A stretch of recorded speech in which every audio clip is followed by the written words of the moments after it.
दौरा श्रीलंका के लिए पाकिस्तान की जिस 15 रुकनी टीम का ऐलान किया है, जिसके कप्तान सलमान अली आगा हैं, टीम में वो नौजवान खिलाड़ी जिन्होंने बैनुल-अक़वामी सतह पर पाकिस्तान शाहीन्स के लिए उम्दा कारकर्दगी का मुज़ाहरा किया, वो टीम में जगह बनाने में नाकाम रहे हैं। अगरचे chairman Pakistan cricket board Syed Mohsin Raza Naqvi ये कहते हैं कि अंडर 19 सतह पर पाकिस्तान शाहीन्स की सतह पर उभरने वाले उम्दा कारकर्दगी का मुज़ाहरा करने वाले खिलाड़ियों को हम ज़्यादा से ज़्यादा मौक़े फ़राहम करना चाहते हैं, लेकिन दौरा श्रीलंका के लिए जो टीम ऐलान की गई है उसमें ऐसा कुछ दिखाई दे नहीं रहा और परफॉर्मर जो हैं वो आउट हैं और वो खिलाड़ी जो बैनुल-अक़वामी लीग में स्ट्रगल करते हुए हमें दिखाई दे रहे हैं वो टीम का हिस्सा हैं। डेजर्ट वाइपर के लिए IL T20 लीग जो कि शारजा, अबू धाबी और दुबई में जारी है, वहाँ नसीम शाह को टीम से बाहर बिठाया जा रहा है।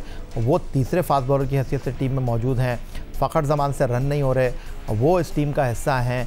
और अहमद दूसरी तरफ सबसे सरप्राइज़ सिलेक्शन ख्वाजा नाफे का है।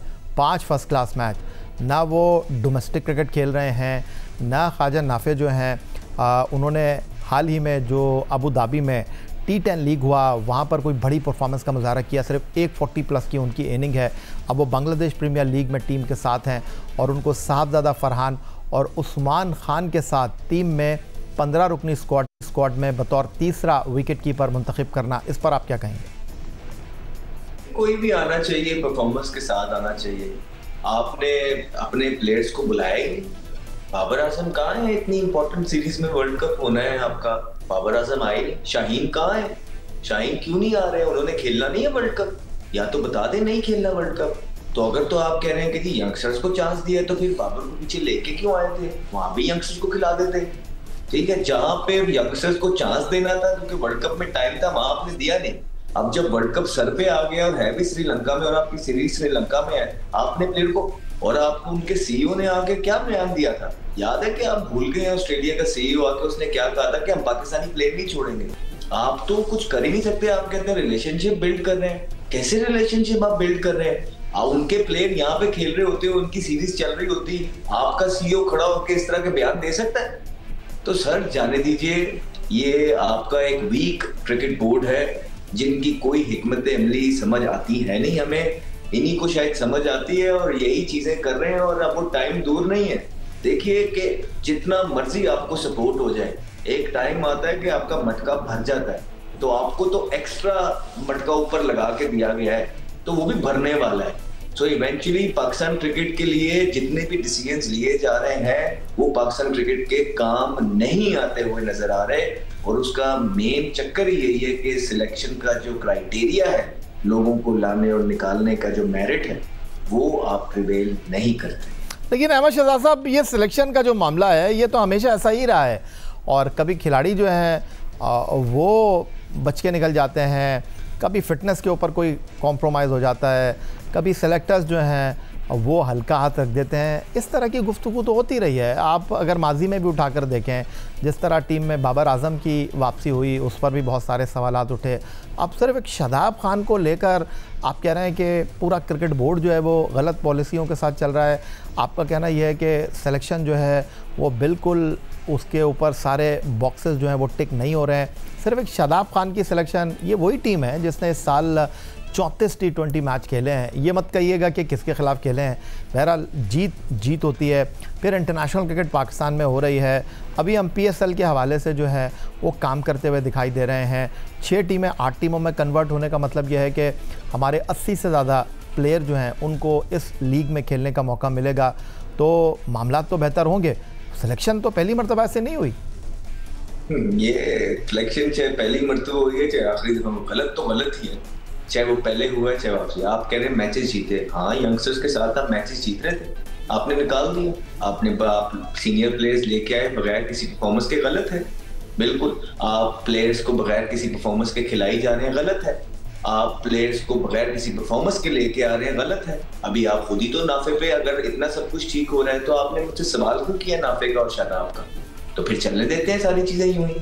9वें नंबर की टीम पे आके तो आप खड़े हो गए, इससे नीचे भी आप चले जाएंगे, कोई मसले वाली बात नहीं है। तो हम और आप फिर शो भी बंद कर देते हैं, क्योंकि अगर हमने ये चीजें मान ली कि हाँ ये मामूल की बात है, ये मेरिट का ना होना मामूल है और पाकिस्तान में ऐसे ही चलता है, तो ठीक है सर, हम भी चुप करके शो बंद कर देते हैं और हम आराम से घर पे बैठ जाते हैं। नहीं अहमद, हमारा काम सवाल करना है, आपका काम आवाज़ उठाना है। और अगर ऐसा ही है तो फिर अभी इंग्लैंड की टीम बैन स्टोक की क़यादत में एशेज़ खेलने के लिए ऑस्ट्रेलिया में मौजूद है। अगर गलत फैसले हैं तो एक टेस्ट मैच जीते हैं ऑस्ट्रेलिया में ब्रेंडन मैककलम, एशेज़ सीरीज़ बतौर कोच वो जीते नहीं हैं। उनकी कोचिंग में कभी टीम जो है वो आईसीसी टेस्ट चैम्पियनशिप के फ़ाइनल में पहुंची नहीं है। उसके बाद जो कारकर्दगी है वो आपके सामने है इंग्लिश टीम की, तो वहाँ पर भी क्रिकेट बोर्ड सारी गलतियाँ कर रहा है, वहाँ पर भी खाली सिलेक्शन जो है वो गलत हो रही हैं, वहाँ पर भी सब कुछ जो है वो मेरिट पर नहीं हो रहा। सर मैं जब इंग्लैंड का कोई तरफ से खेल लूंगा ना तो उन पर भी बात कर लूंगा। अभी मेरा सारा फोकस सिर्फ पाकिस्तान की टीम के ऊपर है, क्योंकि मैं यहाँ के सिस्टम को जानता हूँ, यहाँ से क्रिकेट खेला हूँ। उनकी पॉजिटिव चीजें भी गिनवा दे सर, जो उन्होंने पॉजिटिव किया है, पीछे किस किस तरह जो है ना उन्होंने जीते। हाँ उनकी टीम चेंज हुई है, मेन प्लेयर्स उनके गए हैं, उनको मुश्किलात हो रही है, उनके पास वो बॉलिंग शायद अवेलेबल नहीं, और शायद जो उनके यंग प्लेयर्स हैं वो डिफरेंस नहीं रख पा रहे हैं कि कहाँ पे उन्होंने गेम को लेके चलना है, कहाँ पे उन्होंने एग्रेसिव खेलना है। And it happens, it's okay. आप उनके सिलेक्शन के क्राइटेरिया को चैलेंज नहीं कर सकते। आप ये नहीं कह सकते कि वो किसी को निकालते हैं और फिर यूं ही ले आते हैं बगैर परफॉर्मेंस के। जब भी आप खुद ही जिस तरह नाफे की बात कर रहे हैं कि जी वो यहाँ भी खेला, वहां भी खेला, वहां भी खेला, परफॉर्मेंस नहीं है, टीम में आ गया। अभी आप शायद आपका क्वेश्चन कर रहे हैं जी वो यहाँ भी खेला, वहां भी खेला, यहाँ भी खेला, परफॉर्मेंस नहीं है, फिर टीम में आ गया। तो सर बाबर की बात कर रहे हैं कि जी वो परफॉर्मेंस नहीं थी, उसको टेस्ट से निकाला, फिर टेस्ट में ले आए, फिर उसको जी T20 से निकाला, फिर T20 में ले आए। अब उसको जी बुला ही नहीं रहे वापस जो आपके प्लेयर्स हैं ऑस्ट्रेलिया से, और वहां का CEO आके इस तरह के बयान कर रहा है। तो बस ठीक है फिर सर, ये सारी चीजें अगर आपके लिए नॉर्मल है तो बिल्कुल नॉर्मल सही, मेरे लिए नॉर्मल नहीं है, और उसके बारे में मैं जरूर बात कर रहा हूँ। और यही वजूहत है कि आपकी टीम 9वें नंबर की 8वें नंबर की टीम है, सिंपल। तो जाते जाते अहमद शहजाद साहब ये बता दें कि इस सिलेक्शन के ऊपर, तरीक़ाकार के ऊपर शदीद तहफ़्फ़ुज़ात का आप इज़हार कर रहे हैं, क्रिकेट बोर्ड की पॉलिसियों पर आप सवाल उठा रहे हैं, आपकी राय है और उस राय का मैं एहतराम करता हूँ। जाते जाते मुझे ये बता दें कि अब ICC T20 वर्ल्ड कप जो हम श्रीलंका में खेलने के लिए जा रहे हैं, क्या ये दुरुस्त फ़ैसला है क्रिकेट बोर्ड की सिलेक्शन कमेटी का शाहीन, हारिस एंड बाबर के बगैर श्रीलंका में सीरीज़ खेलने का? क्योंकि ये खिलाड़ी तो अपनी मर्ज़ी से गए हैं ना बिग बैश खेलने के लिए, उस वक्त ये सीरीज़ प्लान नहीं थी, तो अगर नहीं खेल रहे तो कौन सी इतनी बड़ी बात है? नहीं जी, सिंपल सा जवाब ये है कि ये सही तरीका नहीं है। आपके प्लेयर्स को अवेलेबल होना चाहिए। आपके प्लेयर्स बिल्कुल वर्ल्ड कप से पहले ऑस्ट्रेलियन कंडीशंस में जाके खेल रहे हैं, और वहाँ भी जो परफॉर्मेंसेस हैं वो आप सबके सामने।